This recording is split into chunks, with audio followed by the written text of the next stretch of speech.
जय जिनेन्द्र सभी से हम चर्चा कर रहे थे 21 द्वारों की। तो हमने 3 बोल कंप्लीट कर लिए थे। आज हम काय द्वार पर चर्चा करेंगे।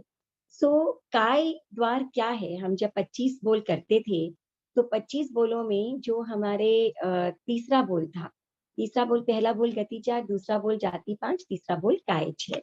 काय 6 में क्या आते थे? पृथ्वी काय, अप काय, तेजस काय, वायु काय, वनस्पति काय और त्रस काय। ठीक है। तो ये काय क्या है? यानी कि वो जीवन जो कोई भी जीव धारण करता है, पृथ्वी का एक जीव के रूप में या वनस्पति का एक के रूप में या जल के जीव के रूप में, उसे हम कहते हैं काय 6। ठीक है। तो इसमें क्या है? सकाया, सकाया मतलब जिसके पास भी काया हो। तो जो भी सांसारिक जीव हैं वो सब सकायिक जीव हो जाते हैं। भगवान जो केवली होते हैं या तीर्थंकर होते हैं, वो भी जब तक निर्वाण नहीं जाते, जब तक मोक्ष नहीं जाते, जब तक निर्वाण प्राप्त नहीं करते, तब तक वो सकाई होते हैं, क्योंकि काया तो है ही उनके भी। ठीक है। इसके अलावा पृथ्वी काय यानी वो जीव जिनका शरीर पृथ्वीमय हो। पृथ्वी काय, अप काय यानी वैसे जीव जिनका शरीर जलमय हो, अग्निमय हो, जिनका शरीर वनस्पतिमय हो, वायुमय हो। और त्रस कायिक जीव, ये जितने भी बाकी जीव हैं, ये स्थावर काय हो गए। पृथ्वी काय, अप काय, तेजस काय, वायु काय, वनस्पति काय। और इसके अलावा त्रस कायिक जीव एक कैटेगरी हो गई। स्थावर और त्रस काय में फर्क ये है कि जो स्थावर कायिक जीव हैं वो जीव तो हैं, परंतु उनमें केवल स्पर्शनेन्द्रिय होती है। स्पर्शनेन्द्रिय के अलावा और कोई आगे की इंद्रिय उनमें नहीं होती। इसीलिए वो अपनी इच्छा से हलन चलन नहीं कर सकते, आत्मरक्षा के लिए भी और सुख प्राप्ति के लिए भी, दुख मुक्ति के लिए भी। लेकिन जो त्रस कायिक जीव होते हैं, द्वेंद्रिय ऑनवर्ड्स, द्वेंद्रिय और द्वेंद्रिय से आगे, यानी द्वेंद्रिय, त्रिंद्रिय, चतुरेंद्रिय, पंचेंद्रिय, मन वाले पंचेंद्रिय, बिना मन वाले पंचेंद्रिय, ये सारे के सारे जो जीव हैं, ये अपनी इच्छा से हलन चलन कर सकते हैं सुख प्राप्ति, दुख मुक्ति और आत्मरक्षा के लिए। ठीक है। हमारा जो ये संपूर्ण लोक है, इस लोक में ये जो लोक है ये कैसा है? त्रिश्राव संपुटाकार, ऐसा लोक बना हुआ है ना, इस तरह का लोक बना हुआ है। इस लोक के बीचों बीच में त्रस नाड़ी बनी है, एक पिलर के समान, बिल्कुल बीचों बीच में त्रस नाड़ी चलती है। तो जितने भी ये त्रस कायिक जीव हैं जो हलन चलन कर सकते हैं अपनी इच्छानुसार, ये केवल इसी त्रस नाड़ी में रहते हैं। इसके अलावा जो एकेंद्रीय जीव है, जो स्थावर काय जीव है, वो संपूर्ण लोक में फैले हुए हैं, संपूर्ण लोक में फैले हुए हैं। तो ये हो गए हमारे काय 6। अब हम जब जीवों की बात करते हैं तो जो स्थावर का एक जीव है, पृथ्वी काय, अप काय, तेजस काय, वायु काय और वनस्पति काय, ये 2 तरह के होते हैं। एक होते हैं सूक्ष्म और एक होते हैं बादर। सूक्ष्म वो जीव होते हैं जो इतने छोटे होते हैं कि ना तो हमारे जैसे जीवों की, हमारे जैसे मनुष्यों की आंखों का विषय होते हैं और ना ही हमारी हिंसा का विषय होते हैं। हम उन्हें देख भी नहीं चाह पाते, उनके शरीर को, चाहे हमारे पास कितना ही पावरफुल माइक्रोस्कोप क्यों ना हो। तो ये केवल कौन है, कौन देख सकते हैं उन्हें? कोई परम अवधि ज्ञानी या सर्वज्ञ केवली ही उन्हें, उनके शरीर को देख सकते हैं। है तो पौद्गलिक ही उनका शरीर, लेकिन इतना सूक्ष्म है कि हमारी आंखों और हमारी हिंसा का विषय ये जो जीव है वो नहीं। ठीक है। तो ये हो गए हमारे जो जीव हैं, कौन से? सूक्ष्म एकेंद्रीय जीव, बादर एकेंद्रीय जीव, द्विंद्रिय, त्रिंद्रिय, चतुरेंद्रिय जीव, पंचेंद्रिय जीव, बिना मन वाले और मन वाले पंचेंद्रिय जीव। तो जो बिना मन वाले पंचेंद्रिय जीव है उनके अंतर्गत तिर्यंच आ जाते हैं और उनके अंतर्गत मनुष्य भी आ जाते हैं। बिना मन वाले मनुष्य यानी वो असंगी मनुष्य जो हमारे अशुचि स्थानों से, मल मूत्र आदि से उत्पन्न होते हैं। और इसके अलावा मन वाले जो पंचेंद्रिय जीव हैं उनके अंतर्गत जो मन वाले तिर्यंच भी आ सकते हैं, हमारे जैसे मनुष्य भी होते हैं, देवता भी होते हैं और नारक भी होते हैं। द्विंद्रिय, त्रिंद्रिय, चतुरेंद्रिय हम जानते हैं कौन से जीव होते हैं। द्विंद्रिय हो गए सीप, लट, शंख, ये द्विंद्रिय जीव हो गए। त्रिंद्रिय हो गए चींटी, जू, लीक, ये त्रिंद्रिय जीव हो गए। चतुरेंद्रिय जीव जैसे कि मच्छर है, मक्खी है, मकड़ा है, ये सब चतुरेंद्रिय जीव हो गए। और एकेंद्रिय यानी स्थावर काय, सूक्ष्म और बादर, पृथ्वी काय, अप काय, तेजस काय, वायु काय और वनस्पति काय। तो हमने ये समझा, और ये सारे जीव क्या है, सब सकायिक जीव है, इनमें काय होती है ना, सकाया होते हैं ये सारे जीव। और काय में भी क्या है, जो तेजस काय और जो तेजो शरीर और कार्मण शरीर है, ये शरीर तो जीव जब तक संसार में रहता है तब तक ये दो काय तो उनके होते ही होते हैं। जब फाइनल समय में निर्वाण जाते हैं तब ये इन दोनों शरीरों को भी छोड़ करके और मुक्त हो जाते हैं। राइट। तो ये हो गया हमारा काय। काय की हम थोड़ी सी हमने एक रिकैप हमने कर लिया है। ठीक है। अब हम क्या करते हैं, मैं स्क्रीन शेयर करती हूँ और हम देखते हैं कि जो हमारे 21 बार के अलग अलग बोल हैं, उन बोलों में ये कहाँ कहाँ ये कायिक जीव कहाँ कहाँ स्टैंड करते हैं। तो मैं स्क्रीन शेयर करती हूँ।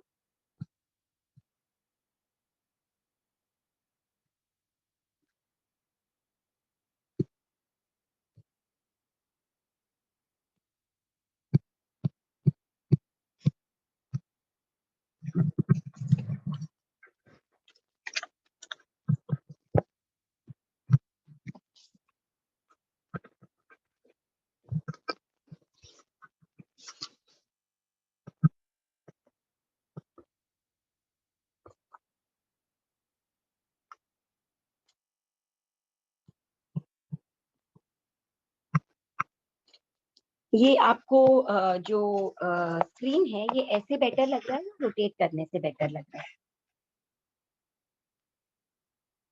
कौन सा बेहतर है कुसुम जी? ये बेटर है, ये वाला। ये वाला बेटर है। ठीक। हाँ, यही बेटर है। ठीक है। ठीक। तो ये हमारा बोल आ गया सकाया। ठीक है। तो सबसे पहला बोल है सकाया। सकाया यानी जितने भी सांसारिक जीव होते हैं वो सारे सकाया होते हैं, उनके सबके काय होती ही है। तो सकायिक की अगर हम बात करें तो उनमें जीव के भेद कौन से आ सकते हैं? सारे ही। वापस म्यूट कर लीजिएगा।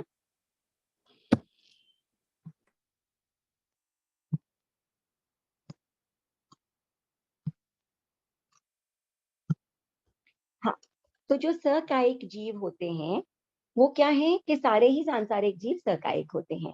तो जीव के 14 भेद, जीव के 14 भेद अगर हम सकाया की बात करें तो सभी जीव सांसारिक जीव उसके अंतर्गत आ जाते हैं। तो चाहे वो सूक्ष्म हो, बादर हो, एक इंद्रिय हो, द्विंद्रिय हो, पंचेंद्रिय हो, मन वाले हो, बिना मन वाले हो, सारे ही जीव उसके अंतर्गत संस्कृति आ जी, ये जाते हैं। आपने इंद्रिय वाला निकाल लिया।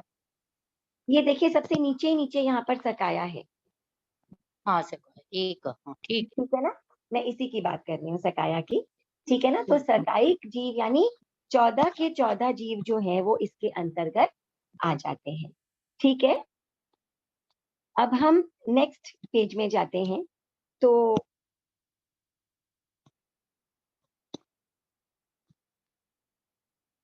हम आते हैं पृथ्वी काय में। अब जो पृथ्वी काय है उनमें अभी हम जीव के भेद जान रहे हैं। ठीक है ना।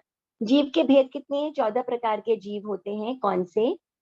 सूक्ष्म एकेंद्रिय, बादर एकेंद्रिय, द्विंद्रिय, त्रिइंद्रिय, चतुरेंद्रिय, मन वाले पंचेंद्रिय और बिना मन वाले पंचेंद्रिय और मन वाले पंचेंद्रिय।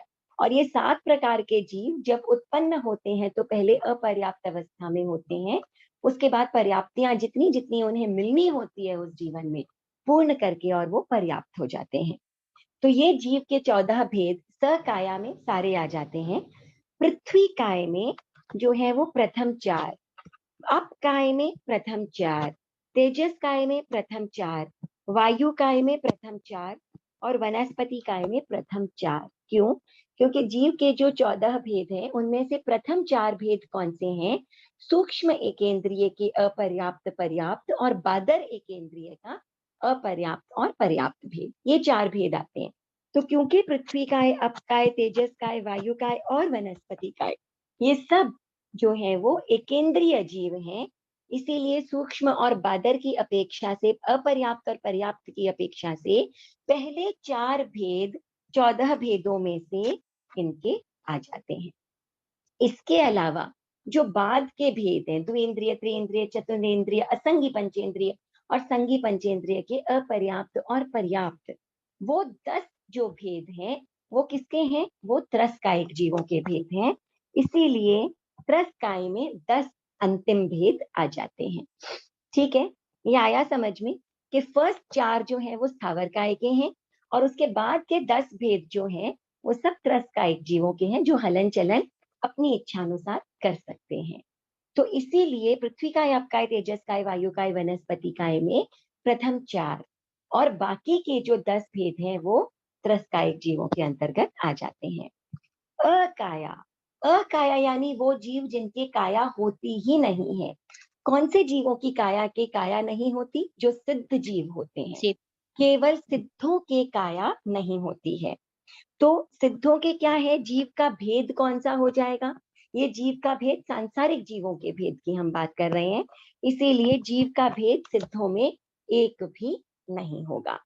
ना पहला, ना दूसरा, ना पांचवा, ना छठा, ना 13वां, ना 14वां, कोई सा भी जीव का भेद सिद्धों में नहीं होगा। ठीक है, ये हो गया हमारा पहला बोल, जीव का भेद, जीव के भेद। अगले हम आ जाते हैं गुण स्थान में। गुण स्थान, तो सबसे पहला बोल क्या था हमारा? सकाया। सकाया, सकाया के गुण स्थान कितने हो गए? सारे के सारे हो गए। हम सांसारिक जीवों की ही बात कर रहे होते हैं जब हम गुण स्थानों की बात करते हैं, है ना? तो अगर हम गुण स्थानों की बात कर रहे हैं तो सकायिक जीव में जो तीर्थंकर या केवली भगवान है, वो भी निर्वाण जाने से पहले जब तक इस संसार में है तब तक उनमें भी गुण स्थान होता है। 13वां या 14वां गुण स्थान उनमें भी होता है। ठीक है, तो गुण स्थान क्या हो गया कि अगर हम सकाय की बात करें तो सारे के सारे गुण स्थान उनमें आ जाते हैं। अब हम बात करते हैं पृथ्वी काय, अपकाय, तेजस काय, वायु काय और वनस्पति काय, यानी हमारे स्थावर कायिक जीवों की। तो स्थावर कायिक जीवों में जो गुण स्थान है वो सिर्फ फर्स्ट गुण स्थान, पहला गुण स्थान मिथ्या दृष्टि गुण स्थान होता है, क्योंकि ये जीव जो है वो सम्यक दृष्टि नहीं हो सकते, ना किसी अपर्याप्त अवस्था में हो सकते हैं और ना पर्याप्त अवस्था में हो सकते हैं। इनमें केवल और केवल एक ही गुण स्थान होता है, पहला गुण स्थान मिथ्या दृष्टि गुण स्थान। तो ये जो एक स्थावर काय जीव है, इनमें क्या है? प्रथम गुण स्थान मिथ्या दृष्टि गुण स्थान। तो बाकी के गुण स्थान किसमें होंगे? बाकी के गुण स्थान, अब यहाँ पर देखिए त्रस्काय को एक साथ ही बता दिया है कि 14 के 14 गुण स्थान। हम इसको थोड़ा सा डिटेल में समझने की कोशिश करते हैं कि त्रस्काय में द्विंद्रिय, त्रिइंद्रिय, चतुरिंद्रिय भी आ सकते हैं, बिना मन वाले पंचेंद्रिय भी आ सकते हैं और मन वाले पंचेंद्रिय भी आ सकते हैं।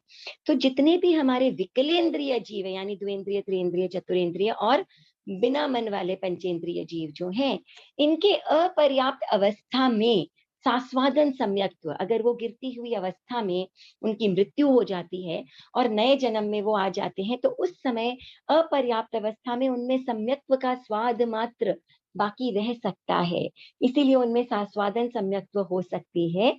लेकिन जैसे ही वो पर्याप्त होते हैं वो मिथ्या दृष्टि हो जाते हैं। तो असंगी तिर्यंच पंचेंद्रिय तक का तो यही है, रूल है। लेकिन इसके अलावा जो मन वाले पंचेंद्रिय जीव हैं, उनके अंदर सारे के सारे गुण स्थान हो सकते हैं। मिथ्या दृष्टि हो सकता है, सास्वादन हो सकता है, मिश्र हो सकता है, बिना व्रत वाला सम्यक्त्वी गुण स्थान हो सकता है, आंशिक व्रत वाला, श्रावक वाला हो सकता है, और इसके आगे के साधुओं के सारे गुण स्थान जो है वो एक मन वाले पंचेंद्रिय जीव में हो सकता है। लेकिन किस मन वाले पंचेंद्रिय जीव में हो सकते हैं, देखते हैं हम। सबसे कम हो सकते हैं देवताओं में और नारकियों में। देवता और नारक है, उनके अंदर पहले 4 गुण स्थान हो सकते हैं, और इसके बाद में जो तिर्यंच हैं उनमें पहले 5 हो सकते हैं। देवता और नारक जो है वो श्रावक नहीं हो सकते हैं, केवल सम्यक्त्वी हो सकते हैं। और जो तिर्यंच हैं वो क्या है? मन वाले तिर्यंच पंचेंद्रिय जीव जो हैं वो श्रावकत्व तक धारण कर सकते हैं। और जो मनुष्य हैं वो क्या है? कर्म भूमि के मनुष्य जो हैं वो सारे गुण स्थान हो सकते हैं उनमें, और सभी गुण स्थानों को पार करके और मुक्त जाने होने की क्षमता भी वो रखते हैं। तो ये जो 14 के 14 भेद हैं, ये हमने सारे त्रस्काय को एक साथ ले लिया। उनकी अपेक्षा से 14 के 14 गुण स्थान जो है वो त्रस्कायिक जीवों में हो सकते हैं। ठीक है, इसके अलावा अकाया, अकाया यानी सिद्ध, सभी गुण स्थानों को, जीव स्थानों को जीव की तरक्की का जो एक तरह से हम कह सकते हैं सोपान है या सीढ़ियां हैं आत्म तरक्की का, उसे हम क्या कहते हैं, गुण स्थान कहते हैं। सिद्धों ने उन सभी सीढ़ियों को पार कर लिया है एंड टॉप मोस्ट पोजिशन पर अवरूढ़ हो गए हैं वो, तो वहां पर किसी गुण स्थान की कोई अपेक्षा नहीं है। इसीलिए सिद्धों में भी गुण स्थान क्या है, गुण स्थान भी एक भी नहीं होता, इनसे ऊपर उठ गए हैं वो। तो ये हो गए हमारे जीव के भेद और गुण स्थान। इन दोनों से रिलेटेड अगर आप कुछ पूछना चाहें तो पूछ सकते हैं। मैं संस्कृत की गुलाब बुरा बात कर रही हूँ। हाँ जी, हाँ जी गुलाब जी, मेरे हाँ जी। को ये त्रस्काय में जो जीव के भेद 10 बताए ना, वो कौन से, जैसे सूक्ष्म, अपर्याप्त, पर्याप्त, वो वाले समझ हाँ में आ देखिए, क्या है कि दो दो कैटेगरीज होती हैं, है ना, हाँ। अपर्याप्त और पर्याप्त। ठीक है। अब क्या है कि एकेंद्रिय के दो तरह के भेद होते हैं, एक होते हैं सूक्ष्म एकेंद्रिय और एक होते हैं बादर एकेंद्रिय। ठीक है। तो सूक्ष्म एकेंद्रिय, पर्याप्त अपर्याप्त, बादर एकेंद्रिय, पर्याप्त अपर्याप्त, फिर द्वेंद्रिय का पर्याप्त अपर्याप्त, त्रिएंद्रिय का पर्याप्त अपर्याप्त, चतुरेंद्रिय का अच्छा, पर्याप्त इन सब का अपर्याप्त। मिला के समझ में आ गया। हाँ, तो ये असंगी पंचेंद्रिय का पर्याप्त और अपर्याप्त। ठीक है। और संगी पंचेंद्रिय का पर्याप्त, अपर्याप्त और पर्याप्त। तो ये सारे अपर्याप्त के भेद हैं और ये सारे पर्याप्त के भेद हैं। ठीक है ना। तो अब हम क्या करते हैं कि जब हम एकेंद्रियों को लेते हैं तो सूक्ष्म और बादर एकेंद्रिय के ये चार ही भेद होते हैं, है ना, हम्म। अपर्याप्त और पर्याप्त, सूक्ष्म और बादर के। और बाकी ये जितने भी भेद हैं, द्वेंद्रिय, त्रिएंद्रिय, चतुरेंद्रिय, असंगी पंचेंद्रिय और संगी पंचेंद्रिय के अपर्याप्त और पर्याप्त, ये 10 भेद जो बचे हुए हैं बाद वाले हैं, ये हाँ, सारे आ जाते हैं त्रस्काय के अंतर्गत। ठीक है ठीक। ना। हाँ, ठीक ठीक है, right. Thank you, thank you. अच्छा, एक एक एक मेरा सवाल है, ये विकलेंद्रिय में अपर्याप्त अवस्था में सास्वादन आता है और असंगी पंचेंद्रिय में भी क्या? हाँ, असंगी पंचेंद्रिय में भी आ सकता है ना। तो जो विकलेंद्रिय यानी द्वेंद्रिय, त्रिएंद्रिय, चतुरेंद्रिय और असंगी पंचेंद्रिय, इनके अंदर क्या है कि अपर्याप्त अवस्था में अगर समझिए औपशमिक सम्यक्त्व से पूर्व भाव में गिर रहा है और गिरते हुए और वो जाने ही वाला है प्रथम गुण स्थान में, उस समय उसकी मृत्यु हो जाती है। और मृत्यु होकर के और उसके बाद में वो द्वेंद्रिय, त्रिएंद्रिय, चतुरेंद्रिय, असंगी पंचेंद्रिय के रूप में उत्पन्न हो जाए, तो उस अवस्था में जो है वो उसके अंदर सम्यक्त्व का स्वाद मात्र अपर्याप्त अवस्था में रह सकता है। तो ऐसी अवस्था में उसमें जो दूसरा गुण स्थान है सास्वादन सम्यक्त्व का, वो रह सकता है। ठीक है। ठीक। राइट। चलिए, तो अब हम नेक्स्ट बोल पर चलते हैं। आप लोग सब म्यूट कर लीजिएगा। ओके, ठीक है। अब हम आ जाते हैं योग में। ठीक है। योग यानी मन वचन काया की प्रवृत्ति, मन वचन और काया। ठीक है ना, तीन की प्रवृत्ति। तो मन क्या है, सत्य मन, असत्य मन, मिश्र मन, व्यवहार मन। वचन क्या है, सत्य वचन, असत्य वचन, विश्व। हाँ जी, एक मिनट। सत्य वचन, असत्य वचन, विश्व वचन और व्यवहार वचन। ठीक है। और काया, काया कौन सी है, ये आप लोग म्यूट रखिएगा, नहीं तो फिर आवाज आएगी नहीं आपको, है ना। सुमन जी आपका अनम्यूट हो रहा है, नहीं किसका हो रहा है, शांता जी आपका अनम्यूट हो रहा है बार बार, है ना।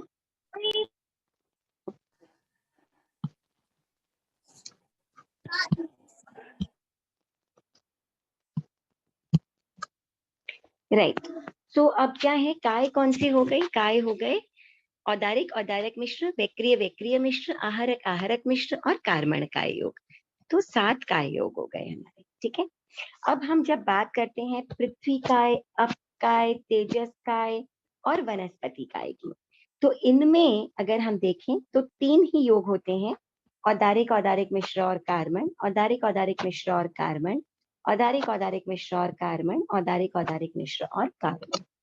क्यों, क्योंकि औदारिक शरीर तो इनका होता ही है और अपर्याप्त अवस्था जब ये अंतराल गति से जब जन्म लेते हैं तो उसकी अपेक्षा से औदारिक मिश्र भी होता है और कार्बन शरीर भी उसी की अपेक्षा से होता है। ठीक है। तो ये 3 शरीर इनमें होते हैं और कोई लब्धि, कोई वैक्रिय, कोई आहारक, कोई और शरीर इनमें नहीं हो सकता है। लेकिन जब हम वायु काय की बात करते हैं तो उसमें 5 शरीर होते हैं, औदारिक, औदारिक मिश्र, वैक्रिय, वैक्रिय मिश्र और कार्बन। क्योंकि जब ये वातुल आदि उठता है और ये भयंकर रूप धारण करता है, तो उस समय ये क्या है, वैक्रिय का रूप धारण कर सकता है। इस अपेक्षा से वैक्रिय, वैक्रिय मिश्र जो है वो इसमें इंक्लूड हुआ है वायु काय में, ये वैक्रिय रूप धारण कर लेता है। तो औदारिक, औदारिक मिश्र मूल रूप और वैक्रिय, वैक्रिय मिश्र वातुल, बवंडर आदि जब आता है तो उसकी अपेक्षा से वैक्रिय शरीर और कार्बन शरीर तो है ही। तो इस प्रकार से ये हमारे एकेंद्रिय के योग हो गए, औदारिक, औदारिक मिश्र कार्बन, वायु काय में वैक्रिय और वैक्रिय मिश्र इंक्लूड हो जाता है।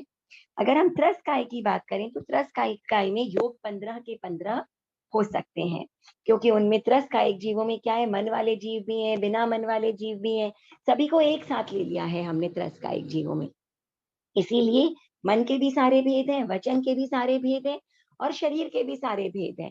किसी में वैक्रिय है, किसी में औदारिक है, किसी में लब्धि की अपेक्षा है, किसी में कुछ और है, किसी में कुछ और है, किसी के अपर्याप्त की अपेक्षा, अंतराल गति की अपेक्षा कार्बन शरीर है, तो किसी के अंदर जो है वो केवली समुद्घात की अपेक्षा कार्बन शरीर है।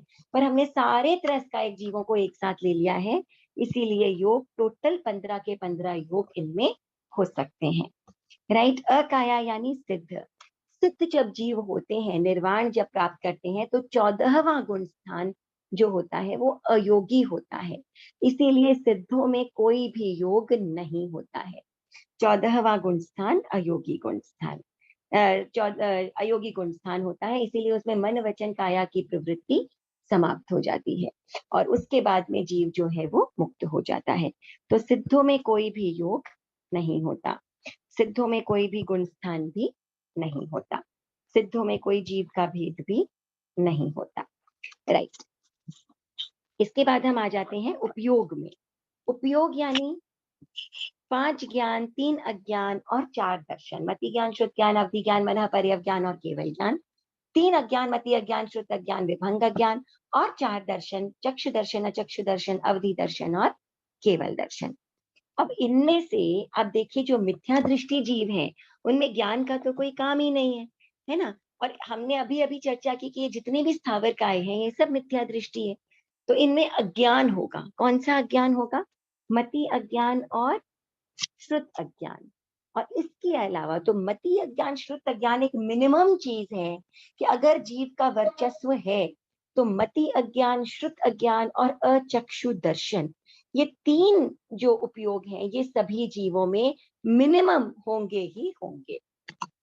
अब अगर वो सम्यक्त्वी बन गया तो वही मति ज्ञान, श्रुत ज्ञान, मति अज्ञान, श्रुत अज्ञान जो है वो मति ज्ञान, श्रुत ज्ञान में कन्वर्ट हो जाएगा। अगर आंख आ गई तो चक्षु दर्शन भी आ जाएगा और अधिक ज्ञान आया तो और अधिक आगे बढ़ जाएंगे।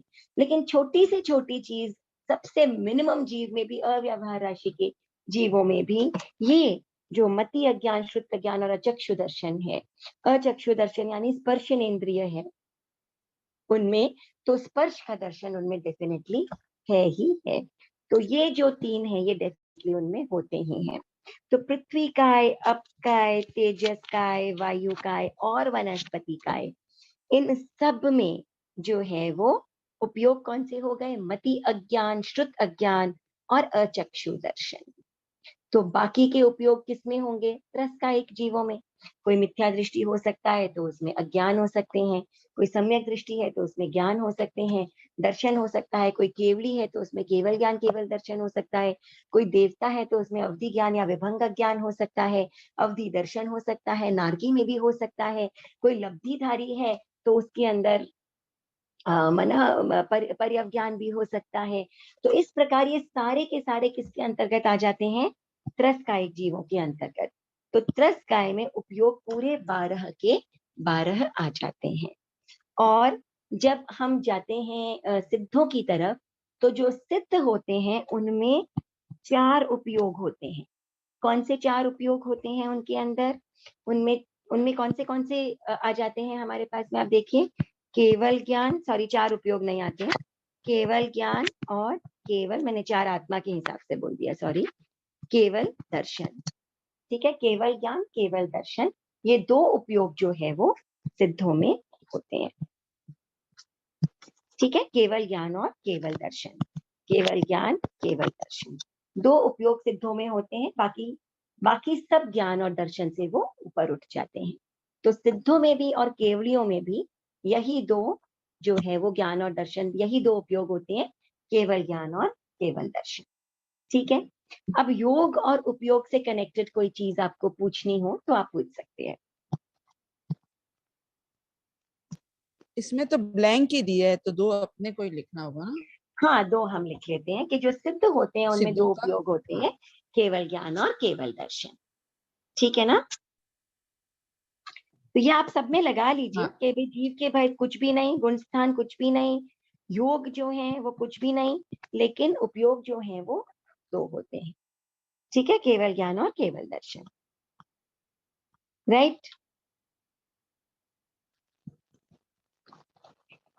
अब हम चलते हैं लेश्या की तरफ। लेश्या कौन सी होती हैं? सो योगों से मन वचन काया की जो प्रवृत्ति होती है उससे बदलने वाले वर्ण विशेष को हम लेश्या कहते हैं। और लेश्या 6 प्रकार की होती हैं, 3 अशुभ और 3 शुभ। कृष्ण नील कापोत 3 अशुभ लेश्याएं होती हैं और तेजस पद्म और शुक्ल 3 शुभ लेश्याएं होती हैं। तो अब आप देखिए, जो तेजस काय और वायु काय, इनमें केवल 3 प्रथम लेश्याएं ही होती हैं, 3 अशुभ लेश्याएं कृष्ण नील और कापोत ही होती हैं। लेकिन जो पृथ्वी काय, अपकाय और वनस्पति काय के जीव हैं, इनमें प्रथम 4 लेश्याएं होती हैं। तो प्रथम 4 लेश्याएं इनमें किस अपेक्षा से हो सकती हैं?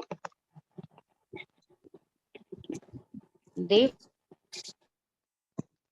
हाँ जी, हाँ बिल्कुल सही फरमाया, देवताओं की अपेक्षा से हो सकती है। क्या है कि जो देवता होते हैं,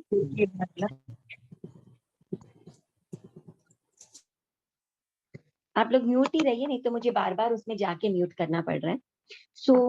जो देवता होते हैं उनमें क्या है, व्यंतर, ज्योतिष्क और भवनपति, और इसके अलावा जो वैमानिक देवता भी, दूसरे देवलोक तक के देवता, दूसरे देवलोक तक के जो देवता है उनमें तेजोलेश्या होती है। अगर कोई देव जो है उसने अपना भाव बांध लिया है पृथ्वी काय, वनस्पति काय या अपकाय के रूप में, बहुत ही रमणीक स्थलों में ही जाकर ये देव उत्पन्न होते हैं, अगर उन्होंने वहां का आयुष्य बांधा है और तेजोलेशिया में उनकी मृत्यु होती है, तो ये नियम है कि जिस लेशिया में जीव मरता है उसी लेशिया में उत्पन्न भी होता है। तो ये उस लेशिया में जब ये उत्पन्न होते हैं तो उस समय अपर्याप्त अवस्था में इनमें जो है वो तेजस लेशिया हो सकती है, और इसके बाद में पर्याप्त अवस्था में इनमें भी केवल 3 ही लेशियाएं रह जाती हैं, कृष्ण नील और कापोत। तो इस अपर्याप्त स्थिति की अपेक्षा से इनमें प्रथम 4 लेशियाएं हो सकती हैं, क्योंकि जो देवता है वो इन 3 गतियों में जाकर के उत्पन्न हो सकते हैं। राइट, इसके बाद में हम आ जाते हैं त्रस्काय में। तो त्रस्कायिक जीवों में 6 की 6 लेशियाएं हो सकती हैं, तीनों अशुभ भी हो सकती हैं और तीनों शुभ भी हो सकती हैं, जिसके अंतर्गत सारे जीव आ जाते हैं, सारे तिर्यंच आ गए, सारे देवता आ गए, सारे मनुष्य आ गए और सारे नारकी के जीव भी आ गए, एक इंद्रिय को छोड़ करके। इसके बाद हम आ जाते हैं सिद्धों में। सिद्धों में लेशिया कौन सी होती है? लेशिया का कनेक्शन किससे होता है? योग से कनेक्टेड होती है ना, और क्योंकि योग ही नहीं है इसीलिए लेशिया भी नहीं है। तो सिद्धों में जो लेशिया होती है वो होती है निल, 0, कोई भी लेशिया सिद्धों में नहीं होती है। ठीक है, लेशिया से कनेक्टेड आप लोग कुछ पूछना चाहें तो पूछ सकते हैं। समझ में आ गया लेशिया? ऑलराइट,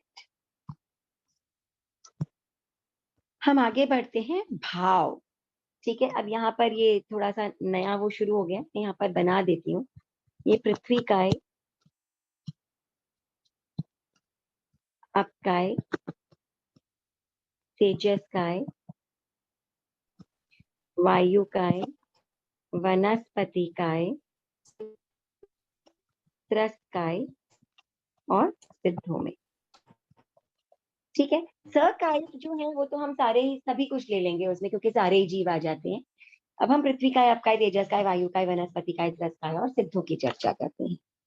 तो भाव, भाव यानी औदायिक, औपशमिक, क्षायिक, शुभशमिक और पारिणामिक, जितने भी एकेंद्रिय जीव होते हैं उनमें जो है वो उदय तो रहता ही है कर्मों का, तो उदय भाव सब में होता है, क्षयोपशम उनमें होता है, उपशम और क्षय उनमें नहीं होता है। ये आगे जाकर के एडवांस सिचुएशन में आता है, एकेंद्रिय की अवस्था में नहीं आता। इसीलिए औदायिक, क्षोपशमिक और पारिणामिक, औदायिक, क्षोपशमिक और पारिणामिक, औदायिक, क्षोपशमिक और पारिणामिक, औदायिक, क्षोपशमिक और पारिणामिक, औदायिक, क्षोपशमिक और पारिणामिक।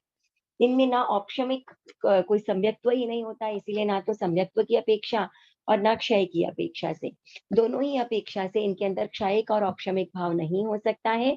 औदायिक, क्षोपशमिक और पारिणामिक भाव इनमें होता है। अगर हम त्रस्कायिक जीवों की बात करें तो बाकी सभी जीव इसके अंतर्गत आ जाते हैं। तो इनमें सारे के सारे पांचों के पांचों भाव हो सकते हैं, औदायिक, औपशमिक, क्षयिक, क्षोपशमिक और पारिणामिक। अगर हम सिद्धों की बात करते हैं तो सिद्धों में जो भाव है वो कौन से हो सकते हैं? सिद्धों के अंदर एक तो क्षयिक भाव होता है, सभी कर्मों का क्षयिक भाव सिद्धों में होता है, और दूसरा पारिणामिक भाव हर जगह, चाहे वो जीव हो या अजीव हो, हर चीज परिणामतः जो है सो है, इसीलिए पारिणामिक भाव हर जगह होता ही है। तो सिद्धों में जो भाव है वो दो होते हैं। कौन से? एक होता है क्षयिक भाव और एक होता है पारिणामिक भाव। तो ये दो भाव जो है वो सिद्धों में आप लिख लीजिए, क्षयिक और पारिणामिक। तो एकेंद्रिय जीवों में सब में औदायिक, क्षोपशमिक और पारिणामिक। त्रस्कायिक जीवों में सारे त्रस्काय एक साथ ले लिए हैं हमने, तो पांचों के पांचों भाव आ जाते हैं। सिद्धों में सभी कर्मों का क्षयिक भाव है तथा इनमें पारिणामिक भाव जो है वो तो सर्वत्र होता ही है। ठीक है, आगे बढ़ते हैं हम आत्मा में। आत्मा कौन सी हो गई? द्रव्य, कषाय, योग, उपयोग, ज्ञान, दर्शन, चारित्र और वीर्य।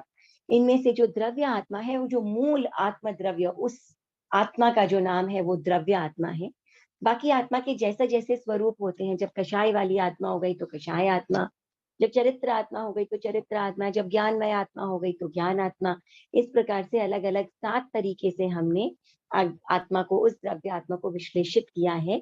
आत्मा के भाव, आत्मा के गुण, ये सब जो है वो क्या आ जाते हैं? इन 7 आत्माओं में आते हैं। इसके अलावा भी और अनेकों प्रकार की आत्माएं हम बोल सकते हैं जिन्हें हम अनेरी आत्मा बोल सकते हैं। आत्मा खुश तो खुश आत्मा, दुख तो दुखी आत्मा, अनेकों नाम हम आत्मा के लिए, अनंत नाम बोल सकते हैं, वो सब अनेरी आत्मा। मूल जो 8 आत्माएं हैं उनमें से पहली द्रव्य आत्मा जो मूल आत्मा द्रव्य है, और 7 उसके जो अलग अलग सिचुएशन, स्टेट्स होते हैं, कषाय, योग, उपयोग, ज्ञान, दर्शन, चारित्र और वीर्य। तो जो पृथ्वी का एक जीव है उनके अंदर क्या है, क्योंकि वो मिथ्या दृष्टि है इसीलिए उनमें ज्ञान नहीं हो सकता। ज्ञान केवल सम्यक दृष्टि जीवों में हो सकता है, मिथ्या दृष्टि में अज्ञान होगा, ज्ञान नहीं होगा। यानी उपयोग हो सकता है पर ज्ञान नहीं हो सकता, और चरित्र नहीं हो सकता जब सम्यक्त्व ही नहीं है। तो आंशिक हो चाहे पूर्ण हो, चारित्र तो बहुत आगे की बात हो जाती है। तो पृथ्वी काय, अप काय, तेजस काय, वायु काय और वनस्पति काय, इन सब में ज्ञान और चरित्र को छोड़ करके बाकी 6 आत्माएं होती हैं। यदि हम त्रस्कायिक जीवों को लें तो इनके अंदर सभी प्रकार के जीव आ जाते हैं, त्रियंश भी आ जाते हैं, देवता, नारक, नॉर्मल जो मनुष्य हैं वो भी आ जाते हैं। इसके अलावा श्रावक भी आ जाते हैं, साधु भी आ जाते हैं, हर प्रकार के जीव आ जाते हैं। इसीलिए इनमें आत्मा आठों की आठों हो सकती है। अगर हम सिद्धों की बात करें तो सिद्धों में क्या है कि वो मैंने भूल से उस समय 4 कह दिया था, 4 आत्माएं होती है सिद्धों में। कौन सी 4 आत्माएं होती हैं? द्रव्य आत्मा, द्रव्य आत्मा, बिल्कुल। उपयोग, उसके ज्ञान, अलावा दर्शन। ज्ञान आत्मा, उपयोग आत्मा और दर्शन आत्मा। ये 4 आत्माएं जो है वो सिद्धों में होती है। कषाय उनमें होता ही नहीं है, और द्रव्य, कषाय, योग, योग समाप्त हो जाते हैं। उपयोग है, योग, उपयोग, ज्ञान, ज्ञान है, दर्शन है। चारित्र की उनको अपेक्षा नहीं रहती है क्योंकि चारित्र पुरुषार्थ से जुड़ा है, और उन्होंने उस सारे लेवल को क्रॉस कर दिया है और वो सिद्ध हो गए हैं। तो अब उन्हें चारित्र के, हालांकि उनमें सम्यक दर्शन होता ही है, सम्यक चारित्र होता ही है, परंतु पुरुषार्थ में चारित्र की उन्हें अब अपेक्षा नहीं है क्योंकि उन्होंने सभी कर्मों का क्षय कर दिया है। इसीलिए चारित्र को हम उनके अंतर्गत काउंट नहीं करते हैं, और वीर्य आत्मा की को भी काउंट नहीं करते, क्योंकि यहाँ हम जो वीर्य की बात कर रहे हैं वो सांसारिक वीर्य, हालांकि उनके भीतर अनंत शक्ति संपन्नता होती है, परंतु ये जो सांसारिक वीर्य है, दान लाभ भोग उपभोग वीर्य आदि, वो उनके अंतर्गत उसकी अपेक्षा उन्हें नहीं रहती है। तो द्रव्य, ज्ञान, उपयोग और दर्शन, ये 4 आत्माएं सिद्धों में होती है। ठीक है, राइट। इसके अलावा जो लब्धि है, हमने इसकी बात की चर्चा की है अभी, सांसारिक लब्धियां, दान लाभ भोग उपभोग वीर्य, ये लब्धियां बाकी सब में 5 होती है, लेकिन सिद्धों में एक भी लब्धि की अपेक्षा इनमें से नहीं है, इसीलिए ये 0 होती है। ठीक है, तो यहाँ तक लब्धि तक अगर कुछ भी पूछना हो तो आप पूछ सकते हैं। ये लब्धि 5 होती है, थोड़ा पृथ्वी का बता दीजिए डिटेल में। हाँ, मतलब लब्धि तो क्या है, जैसे सांसारिक जीव है तो उसके साथ साथ ये सारी चीजें होती है, दान लाभ भोग उपभोग वीर्य, है ना। जितने भी जीव होते हैं उनके अंदर क्या है, उदय रहता है तो वो लब्धि रिड्यूस हो जाती है, और उसका क्षयोक्षम होता है तो वो लब्धि उपलब्ध हो जाती है। कोई भी चीज की प्राप्ति हो, शक्ति है, वो भी हर एक जीव में होती ही है। सांसारिक जीव में एक मिनिमम जो शक्ति है, दान की, लाभ की, भोग की, उपभोग की या शक्ति संपन्नता की, वो हर जीव में होती ही है। इसीलिए ये दान लाभ भोग उपभोग वीर्य पांचों की पांचों जो लब्धियां हैं वो हर सांसारिक जीव में है। ठीक है, जय जिनेन्द्र, हाँ जी। इसमें स्थावर काय में दान लब्धि किस अपेक्षा से हो सकती है? देखिए, एक्चुअली ऐसा है कि दान लाभ भोग उपभोग और वीर्य, ये जो 5 है ना, इनको हम एक तरह से आप मान लीजिए कि जीवन की संज्ञाएं, जैसे हम कोई भी जीवन व्यक्ति जीता है ना, तो सब आपस में इंटरडिपेंडेंट होते हैं। जी, एक मिनट।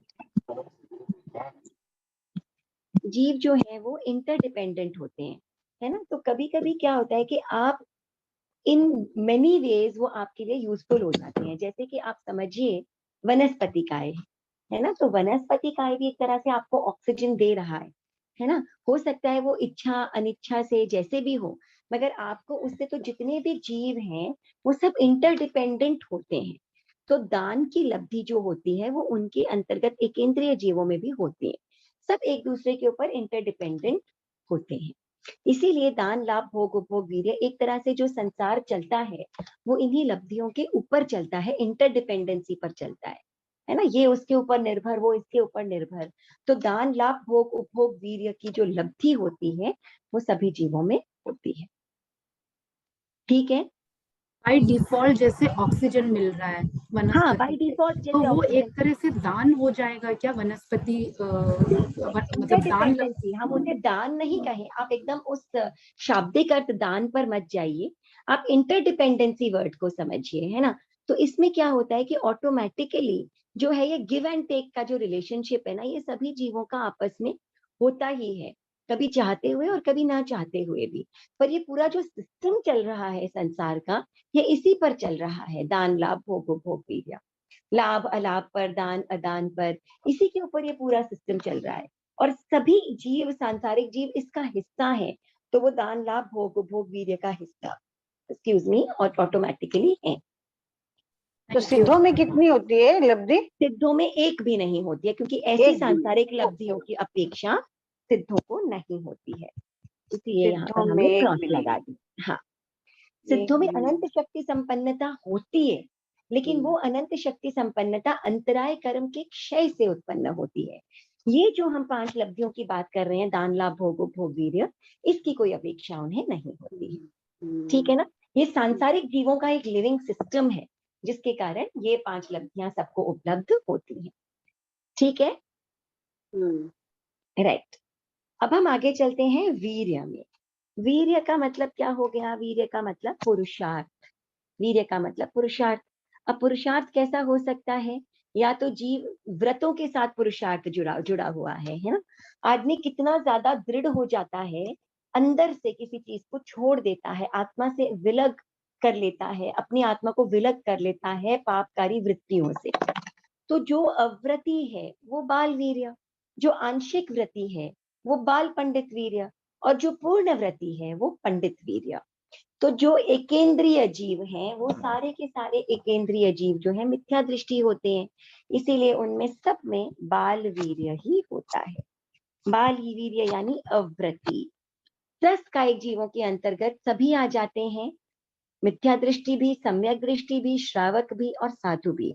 इसीलिए उनमें तीनों प्रकार के वीर्य जो है वो हो सकते हैं, तीनों प्रकार के पुरुषार्थ वाले जीव 10 कायिक जीव हो सकते हैं। जो सिद्ध होते हैं उन्हें किसी भी प्रकार के पुरुषार्थ की कोई आवश्यकता नहीं है, इसीलिए उनमें ना बाल वीर्य होता है, ना पंडित वीर्य होता है, और ना ही उनके अंदर बाल पंडित वीर्य होता है। इसीलिए इसमें भी लगा लीजिए क्रॉस। ठीक है, इसके बाद हम आ जाते हैं दृष्टि में। दृष्टि दृष्टि 3 प्रकार की होती है, सम्यक दृष्टि, मिथ्या दृष्टि और डावाडोल अवस्था या सम्यक मिथ्या दृष्टि। क्योंकि पृथ्वी काय, अपकाय, तेजस काय, वायु काय और वनस्पति काय कंप्लीट मिथ्या दृष्टि जीव होते हैं, उनके अंदर केवल एक ही दृष्टि होती है, मिथ्या दृष्टि। 10 कायिक जीवों के अंतर्गत सभी आ जाते हैं जीव, आस्वादन वाले भी आ जाते हैं, मिश्र वाले भी आ जाते हैं, औपशमिक सम्यक भी आ जाते हैं, क्षायिक सम्यक भी आ जाते हैं, हर क्षमिक सम्यक भी आ जाते हैं, हर प्रकार के जीव आ जाते हैं। इसीलिए तीनों प्रकार की दृष्टियां, तीनों प्रकार के दृष्टिकोण 10 कायिक जीवों के अंतर्गत के अंदर हो सकते हैं। तो ये हो गई वीर्य और दृष्टि। वीर्य और दृष्टि से रिलेटेड अगर आप कुछ पूछना चाहें तो पूछ सकते हैं। वीर्य कितने प्रकार के बताए? 3 प्रकार के ना? 3 प्रकार के होते हैं, बाल वीर्य, वीर्य, पंडित पंडित वीर्य वीर्य, और बाल पंडित वीर्य। तो पंडित वीर्य बाल हो गया साधुओं का पुरुषार्थ, बाल पंडित वीर्य हो गया श्रावकों का पुरुषार्थ, और बाल वीर्य हो गया जो मिथ्या दृष्टि व्यक्ति है, उसमें जो भी पुरुषार्थ होता है। ठीक है, अब बाल पंडित वीर्य किसमें हुआ? 10 काय में, श्रावक, बाल श्रावक पंडित में, यानी श्रावक। हाँ, श्रावक एक हो में। गया, आप हम ऐसे समझ सकते हैं, अव्रति, व्रति और बीच वाले व्रताव्रति। वैसे ही बाल वीर्य, पंडित वीर्य और बाल पंडित वीर्य। ठीक है, बाल पंडित या व्रताव्रति ये हो गए श्रावक, आंशिक रूप से जो व्रती होते हैं और आंशिक रूप से जो अव्रती होते हैं।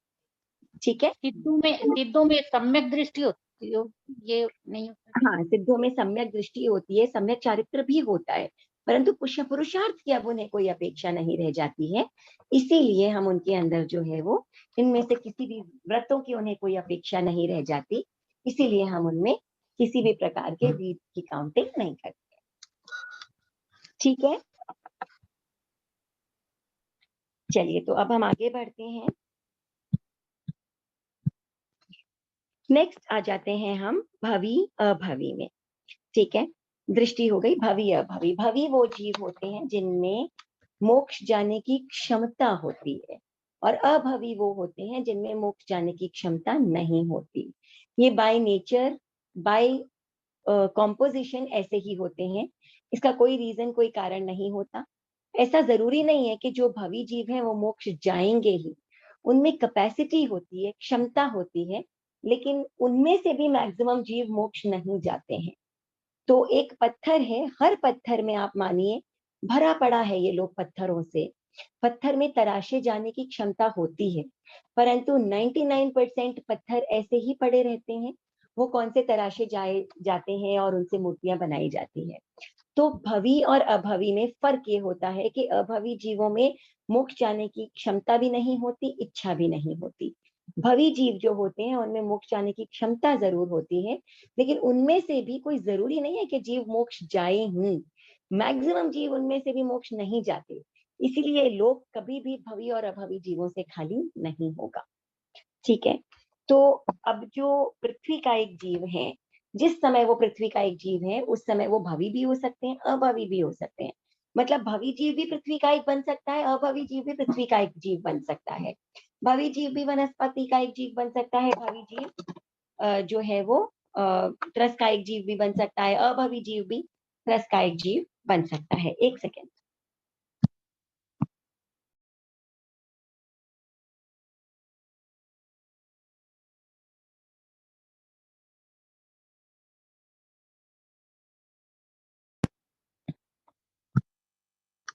सॉरी।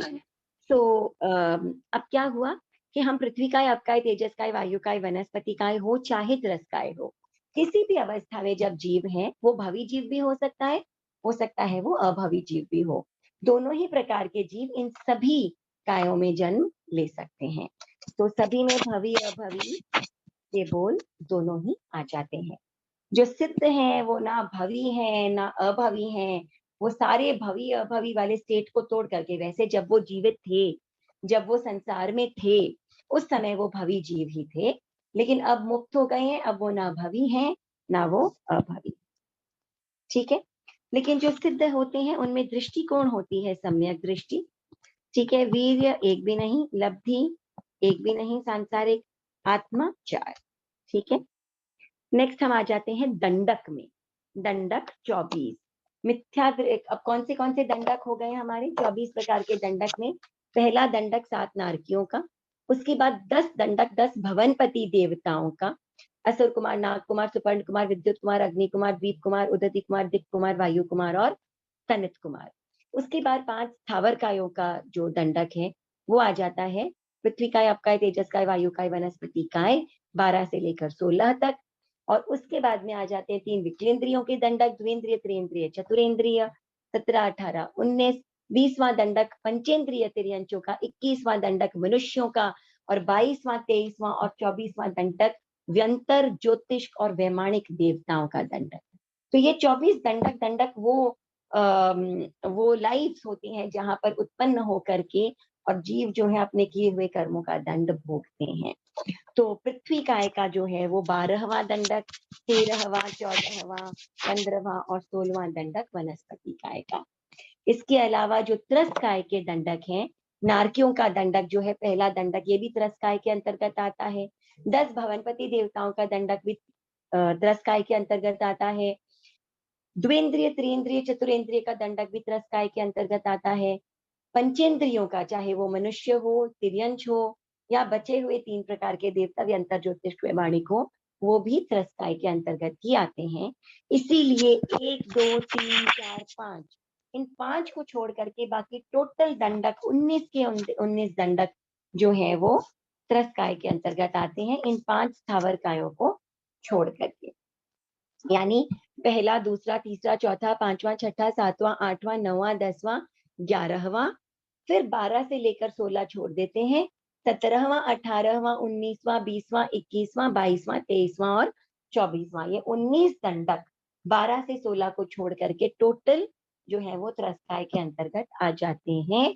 और जो सिद्ध होते हैं उन्हें इन किसी भी सांसारिक दंडकों में उत्पन्न होने की आवश्यकता ना होती है, ना वो होते हैं, उनसे ऊपर उठ गए हैं, इसीलिए उनमें भी दंडक कोई सा भी नहीं होता। लास्ट हम आ जाते हैं शुक्ल पक्ष और कृष्ण पक्ष। शुक्ल पक्षी और कृष्ण पक्षी, किसी भी जीव ने किसी भी जन्म में कभी भी क्षणों के क्षण मात्र के लिए भी, एक समय के लिए भी अगर सम्यक्त्व का स्पर्श कर दिया है तो वो किसी ना किसी भाव में आगे जाकर के और मुक्ति का वरण करेगा अवश्य। तो ऐसे जीवों को हम कहते हैं शुक्ल पक्षी जीव। अब वो कितना लंबा समय होगा, हो सकता है उसी भव में चला जाए, हो सकता है अगले भव में चला जाए, हो सकता है 3 भव में चला जाए, 5 भव में चला जाए, या हो सकता है असंख्य भव भी कर ले। तो अर्थ पुद्गल परावर्तन काल एक मैक्सिमम समय सीमा होती है जिसके अंदर ये जीव जो है वो मुक्त होंगे ही होंगे, जिन्होंने कभी ना कभी सम्यक्त्व का स्पर्श कर दिया हो। अर्ध पुद्गल परावर्तन काल एक बहुत बड़ा कालमान है। मैंने कहा था कि हम इसके ऊपर चर्चा करेंगे जब हम 21 बार कंप्लीट कर लेंगे उसके बाद। ठीक है। तो शुक्ल पक्षी वो जीव हैं जिनका किसी न किसी जन्म में मोक्ष जाना निर्धारित हो गया है, और कृष्ण पक्षी वो जीव है अभी तक जिन जीवों ने कभी भी सम्यक्त्व का स्पर्श नहीं किया है और अभी तक उनका मोक्ष जाना निर्धारित नहीं हुआ है। तो पृथ्वी काय, अपकाय, तेजस काय, वायु काय, वनस्पति काय हो या त्रस्तायक हो, इनमें से कोई भी जीव जो है वो शुक्ल पक्षी भी हो सकते हैं, कृष्ण पक्षी भी हो सकते हैं, लेकिन जो सिद्ध हैं वो ना शुक्ल पक्षी होते हैं और ना कृष्ण पक्षी होते हैं। तो ये हो गया हमारा काय का पूरा बोल। अब आप इसमें से कुछ यदि पूछना चाहें तो पूछ सकते हैं। मैं स्क्रीन से वापस जाती हूँ। ये कृष्ण पक्षी शुक्ल पक्षी क्या बताइए, मेरा बंद हो रहा था जूम एकदम बार बार। हाँ हाँ मैं बताती हूँ, एक मिनट।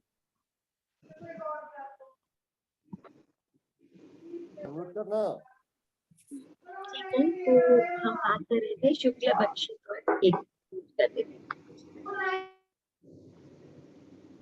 क्या होता है कि जो जीव है वो कितने कितने अनंत काल से जन्म लेता आ रहा है, मरण करता आ रहा है, और जब तक मोक्ष नहीं जाएगा तब तक वो जन्म मरण करता ही रहेगा। और जरूरी नहीं है कि हर जीव मोक्ष जाए। तो जो जीव मोक्ष नहीं जाएगा वो हमेशा हमेशा के लिए जीवन मरण करता ही रह जाएगा। अब कोई कोई जीव ऐसे होते हैं जिन्होंने कभी ना कभी किसी ना किसी जन्म में सम्यक्त्व का स्पर्श किया, किसी भी कारण से। हो सकता है उनमें कोई ऐसे भाव उत्पन्न हुए हो, कोई ऐसा, कोई भगवान का समवसरण, किसी ज्ञानी जन की बात सुनी हो, कोई भी कारण हो सकता है। तो उनके अंदर कोई ऐसा वाकया उनके जीवन में आ गया हो, तो क्या होता है, वो सम्यक्त्व का स्पर्श कर लेते हैं। और अगर किसी भी जीव ने किसी भी जन्म में सम्यक्त्व का स्पर्श क्षणों के क्षण के लिए भी कर दिया, तो उस जीव का कभी ना कभी मुक्त होना निश्चित हो जाता है। ऐसे जीवों को हम कहते हैं शुक्ल पक्षी जीव। मगर मैक्सिमम जीव ऐसे होते हैं जिन्होंने कभी भी किसी भी जन्म में सम्यक्त्व का स्पर्श किया ही नहीं है, चाहे वो भवी जीव हो चाहे वो अभवी जीव। अभवी जीव तो कभी सम्यक्त्व का स्पर्श करेंगे ही नहीं, लेकिन जो भवी जीव है उनमें से भी मैक्सिमम जीवों ने कभी सम्यक्त्व का स्पर्श अभी तक किया ही नहीं है। और नहीं किया है तो अभी तक उनका ऐसा कोई स्टेटस नहीं बना है कि वो किसी न किसी जन्म में मोक्ष जाएंगे। उन्हें हम कहते हैं कृष्ण पक्षी जीव। और जिन्होंने कभी न कभी सम्यक्त्व का स्पर्श कर लिया, वो जीव टिकट कट गई, अब उनकी वेटिंग में पड़ी होगी, वेटिंग लिस्ट में। अब वो वेटिंग लिस्ट कितनी लंबी जाएगी ये नहीं कहा जा सकता। मैक्सिमम टाइम बता सकते हैं उसका, अर्धपुद्गल परावर्तन काल।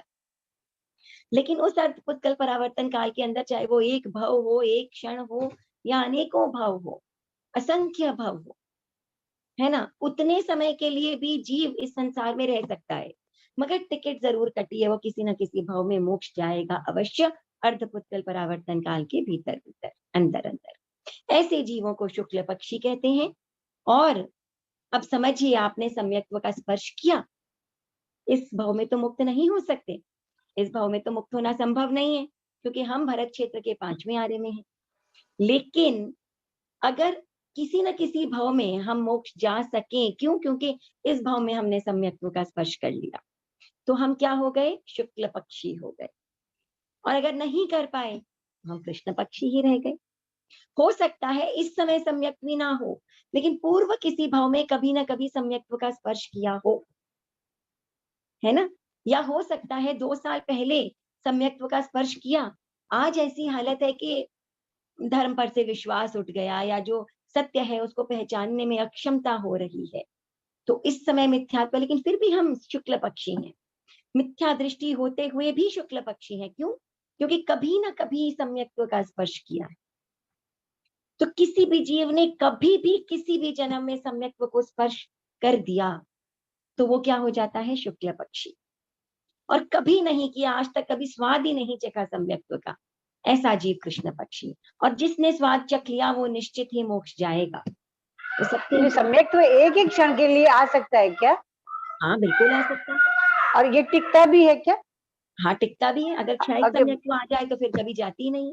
अच्छा, क्षणिक सम्यक्त्व अगर आ गई तो ऐसी सम्यक्त्व है जो आने के बाद जाएगी ही नहीं, जा ही नहीं सकती, है ना। क्षयिक सम्यक्त्व यानी कि मिथ्या दृष्टि का क्षय हो गया, अब कभी वो जाएगी ही नहीं। राजा श्रेणी के बारे में कहा जाता है कि वो नरक में, लेकिन नरक में होते हुए भी क्षयिक सम्यक्त्व है, तो वहां पर भी अपर्याप्त अवस्था में भी, पर्याप्त अवस्था में भी वो अपने क्षयिक सम्यक्त्व को साथ लेकर के राजा श्रेणी गए। ठीक है ना, भव बंधन पहले ही कर लिए, नरक में जाकर उत्पन्न। अच्छा, जैसे अपने अपने मनुष्य गति में अभी हैं, तो ये गति अपना दंडक ही है क्या? ये गति अपना क्या क्या फरमाया आपने? दंडक इसी को बोलेंगे क्या, मतलब ये? हाँ हाँ, अभी हमारी जो ये जैसे गति चल रही है ये दंडक। आप समझिए 4 गति जो है ना, उन्हीं को और अधिक हम विश्लेषित करते हैं, डिटेल में देखते हैं, तो 24 दंडक आ जाते हैं, है ना। उसको हम और अधिक डिटेल में करते हैं तो लघु दंडक आ जाते हैं। उसको और डिटेल में समझते हैं तो गतागत आ जाता है, गतागत के थोकड़े। और अधिक डिटेल में समझते हैं तो गम्मा के थोकड़े आ जाते हैं। तो एक ही चीज को और अधिक बारीकी से समझते चले जाना, है ना। तो सौभाग्य की बात तो यही है कि भगवान का अनंत ज्ञान, और हम उस अनंत ज्ञान का छोटा सा हिस्सा, बहुत छोटा सा हिस्सा बन पा रहे हैं। तो यही है ना, इन सारी मुस्कुराहटों के पीछे का राज है ना। संस्कृति, जी Sanskriti, hello, how are you? I am Sapna. Good Sapna. एक सेकंड में ये रिकॉर्डिंग स्टॉप कर दूं, उसके बाद हम और चर्चा कर लेते हैं। मुझे एक ही क्वेश्चन पूछना था जो मेरे सपना, मन just में। give me 1 minute, 1 minute, 1